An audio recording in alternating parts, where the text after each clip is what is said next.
Before the beginning of World War I, submarines didn't really have military value and were small in size and were mainly focused on coast actions.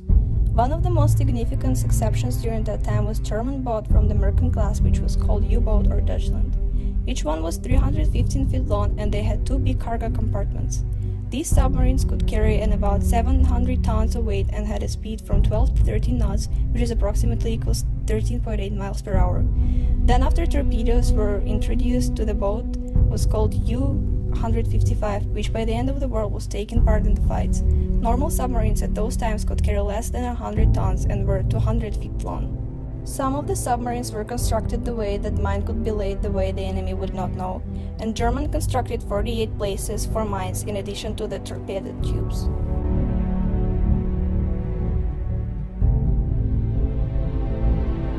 The original purpose of the U-boat was 1. Torpedoes, also known as AL.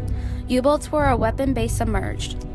Some of the main weapons include also the deck guns, or the anti-craft guns, but the torpedoes revolutionized the submarine attacks, allowing to have a powerful and destructive weapon submerged.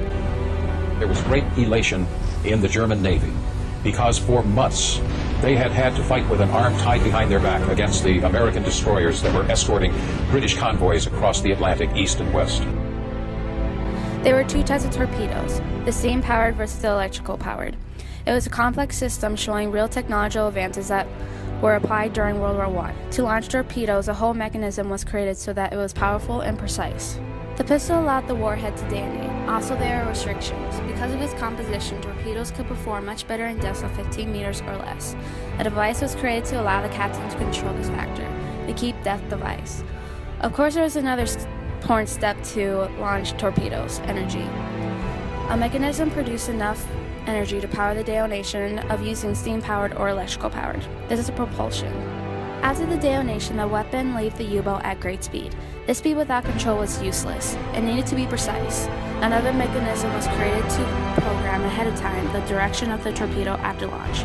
This was a computerized system called guidance system. This is a complex system giving a huge advantage to the Germans, specifically having an indetectable weapon underground that could destroy ships carrying enemy supplies or battleships. But also it had a high monetary cost, which was a restriction to the quantity Germans could send to battle.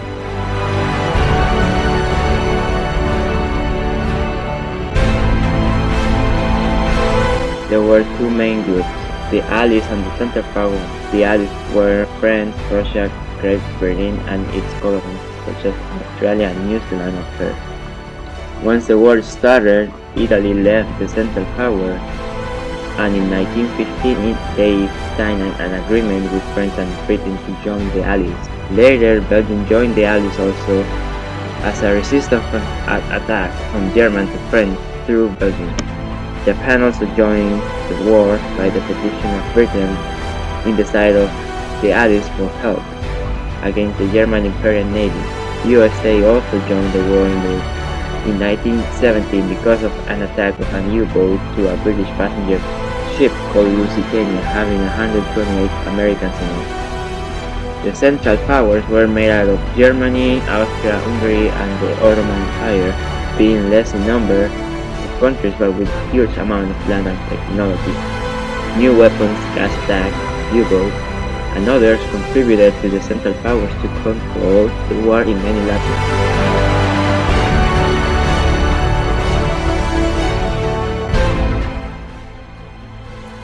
On May 7, 1915, the SS Kristina was torpedoed off the Irish coast by German U-20 submarines. She sank in 18 minutes. About 1,200 lives were lost, along with 128 Americans and 3 Germans. This happened because of the Allies and the Central Powers did their best to disrupt the other shippings. The importance of the U-boat during the World War I was to transport goods at the beginning of the war. As time progressed, submarine attack improved, bringing the new technological improvement to the war, and as a reaction to counterattack, new military tracks were introduced, changing the way of fighting in the ocean.